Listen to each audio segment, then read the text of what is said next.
Imagine living with a hoarder. After a couple of months, you can't even cook in your kitchen because your kitchen is so full of things that it's no longer possible to reach your oven. Couple of more months, you can't even enter your living room. Year down the road, your bed and your bedroom is so full you can't even sleep in your own house. After a couple of years, your house has basically turned into a storage facility for junk. Hoarding is sad. It's a mental disease where inflicted individuals will apply value to objects without value. And they become emotionally attached to objects to the point where they cannot throw or get rid of these objects. And it is, of course, a disaster for those who are inflicted by this disease that results in a whole range of problems of social character and practical character. Now, software development in 2024 is hoarding. You start at a new software project, and before you've written a single line of code, you've installed Jira, you've created 4 different environments, you've created pipelines to do deployments using CI and CD, continuous integration, continuous deployment. You've set up Git workflows, you've created processes, added a program manager, a scrum master, decided upon having stand-up meetings, grooming sessions, sprint evaluation meetings, etc., etc., etc., etc. Now, when you are living with a hoarder, then inevitably, over time, you're simply gonna pick up your shit and leave, right? And the same is true for software development. The problem is that even if you pick up your shit and leave, there's like only hoarders in the world. It doesn't matter where you accept a new freaking job, right? I mean, because everybody's a hoarder in software development. So what happens? You grow tired because you write one single line of code. Now you gotta create a pull request. Then you gotta execute unit tests. Then you gotta push towards your branch upstream towards your development environment. Now you gotta wait 45 minutes for the unit tests to execute once again on your development environment. Then you're gonna use Sonar Cloud to have your static code analysis tool create a report for you. So writing the code took you 5 seconds, but you had to wait for 2 hours before it was even upstream and acceptable. And then, even after it's acceptable, you need to tag 2 additional developers because of the policy of your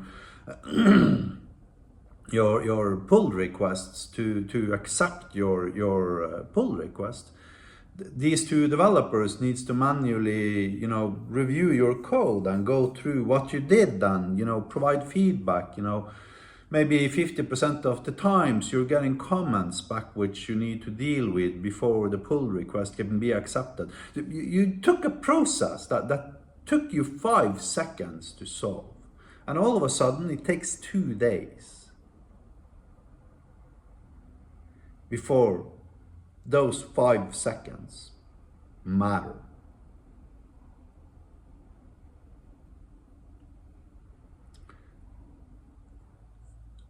In my previous video, I spoke about how software development is a cargo cult.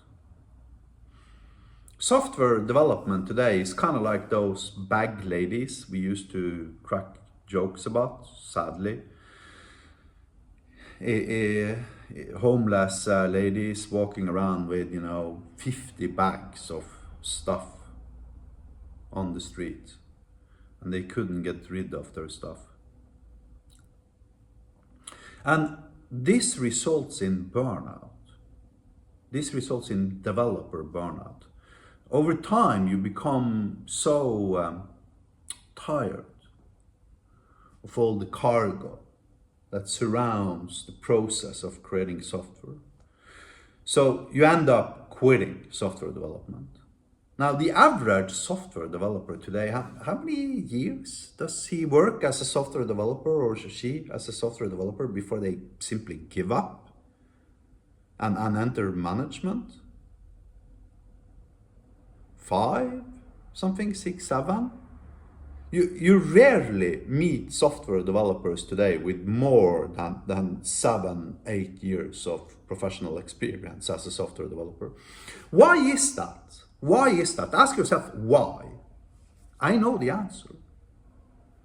The answer is that after some 4, 5, 6, 7 years, you're so tired of all the bullshit, the rubbish, the cargo, the hoarding, that you cannot deal with it anymore. So you quit doing software development and you become like either a tech lead or a program manager or a scrum master or a DevOps engineer or anything but software development, because you simply cannot deal with the rubbish anymore.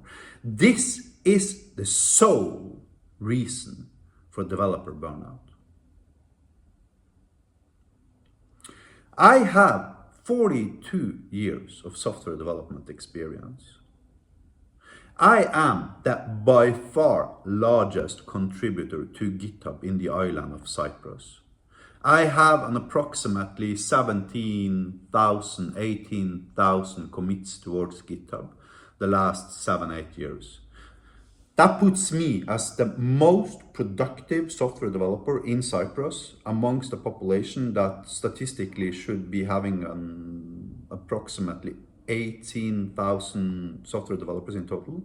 So I'm the most productive software developer according to GitHub, by a factor of 3 times as productive as the guy who's number 2 on that list. And now, before you run to GitHub and check out my statements here, realize I've reset my email 3 times. Every time you reset your email on GitHub or you change your email address, they nullify your commits. But Magic alone has 8,700 commits, and 99.5% of those commits are mine, and 0.4% of those commits are GitHub bot, and then 0.1% of those commits is a girl that used to work for me a couple of years ago. So basically in Magic alone, I got 8,600 commits. And Magic is one of 50 software projects that I maintain on GitHub. Now, you take away the rubbish, all the cargo, and you no longer experience burnout. Shock. Right?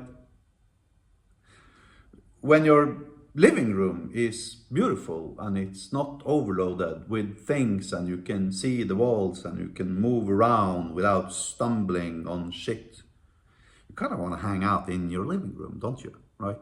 And the same is true for your professional life.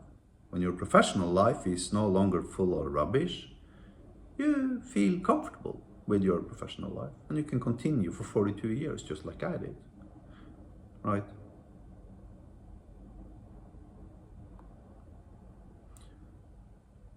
Software development today is an exercise in hoarding,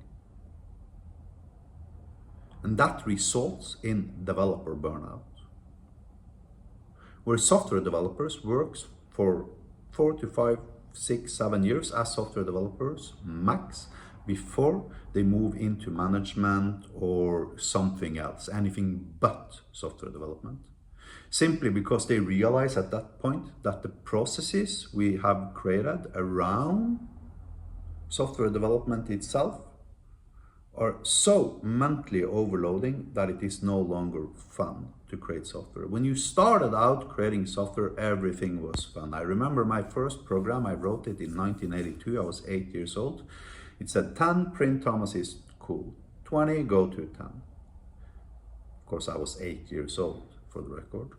But I had such an amazing experience creating that program 42 years ago that it resulted in me wanting to spend more time teaching myself how to do software development. Then I started in corporate software development. And after, a decade of working as an enterprise software development, I had like the mother of all burnouts. To which point I realized, this is all just rubbish. I'm in a freaking cargo cult. I need to get out. So I became a solo entrepreneur where I no longer give a shit about any of that stuff. And I just code, period, end of debate. And I still code 42 years later. Thank you. Have a nice day.